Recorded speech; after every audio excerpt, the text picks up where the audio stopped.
Alright guys, so I'm going to be showing you how to remove your spark plugs, to change them if you don't already know how. It's a very simple process. You remove these top screws. Right now I just have them basically hand tightened. So you remove those, you pull the plug, and you lift up this, make sure it's nice and clean. This is a 2011, so it has some wear and tear, but it's a good engine. Inside there is your spark plug, and you should always have that tool in your boat. Let's see if I can find it in here. Obviously I need to be a little bit more organized, but I will find it. Give me a second. Alright, so I found it. So 5/8. Usually I recommend that it has the spark plug rubber piece in there. It holds the spark plug in tight so it doesn't fall off. And you simply just drop it in there. Make sure that it's on remove and you're not tightening. Remember, lefty loosey, righty tighty. And you... Alright, so once you have it in there, again, make sure you untighten to the left. And once you have the spark plug loose, you can basically take this thing off. I would do all of them. You know, make sure you get that good untightening the first time, and then take this piece off. Just put this right there, and then take out. This is much faster than doing it with the wrench. So, with the socket wrench. So you go like this, and there's your spark plug. I just changed these recently, so they are pretty new. You're supposed to have that nice black. It's burning nicely, so this is pretty new. And I just wanted to show you guys how to change your spark plugs. Make sure that cylinder is nice and clean. Again, you don't want to put anything in there. If you have some compressed air, just spray some compressed air in there to get any dirt. But that's how I would approach cleaning the cylinder if you have to. But mine's a little dirty, but it's okay. Yep, it's that simple. It should probably take you less than 15 minutes to get them all out and put new ones in there once you have to.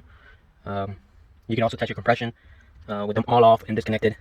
And I would recommend pulling the safety lanyard and testing your compression. And I'll show you guys that on another video later. Alright guys, I took off all of the spark plugs. As you can see here, they're all gone.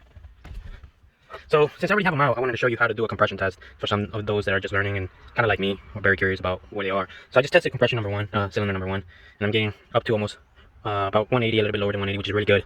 I have it at wide open throttle, which is the way you test the compression on these jet boats. Not like the jet skis where you can just hold the gas.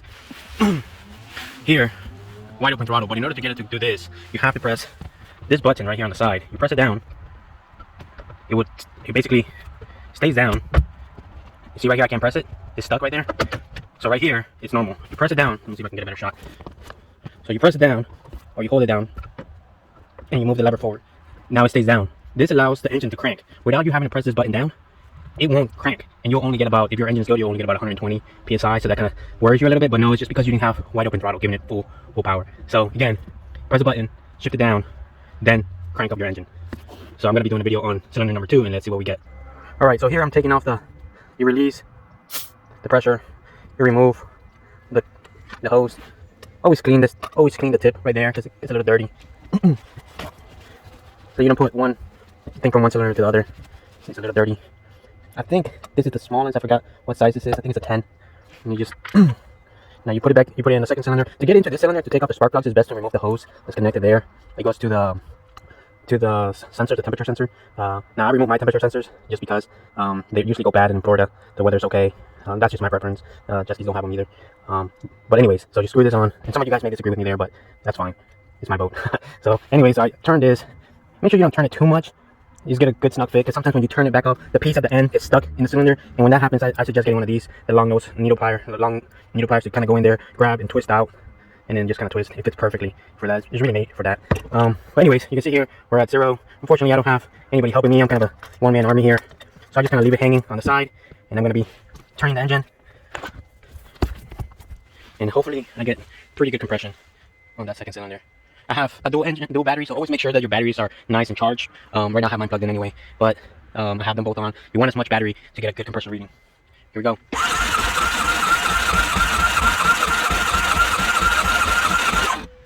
So here, this is interesting. My second cylinder, see, I'm only getting about 120, and that's not right. So something's going on with that cylinder. So maybe, just maybe, this cylinder may be going bad. Again, this happens. You know, I'll try to get it fixed. Usually when this happens, I try to pour something in there. Maybe the cylinder is a little stuck or it's kind of worn. Hopefully I can fix it. So this is the reading I'm getting on my third cylinder. About 100 and similar to cylinder number 1, close to 180, and that's pretty good. As long as you're above 160, that's pretty good reading. And the engine's not hot.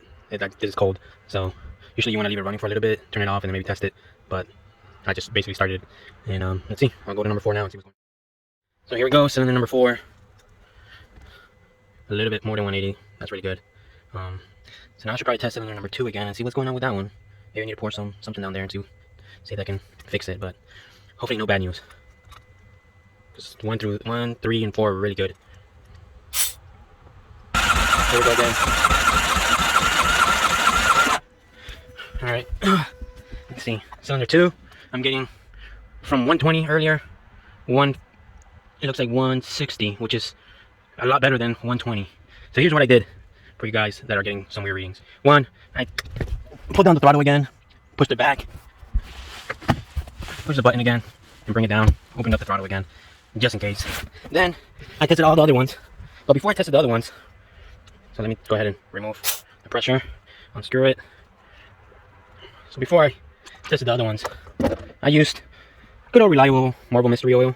This is just what I've been shown from other mechanics that work on 4-cylinder engines and they deal with low compression. Sometimes that gives it some extra push. And sure enough, you can see here that some of the residue. But I just poured a little bit in there. A little bit meaning like a little, till that I think the cylinder does a little gulp. I'll probably pour a little bit more down there and leave it overnight.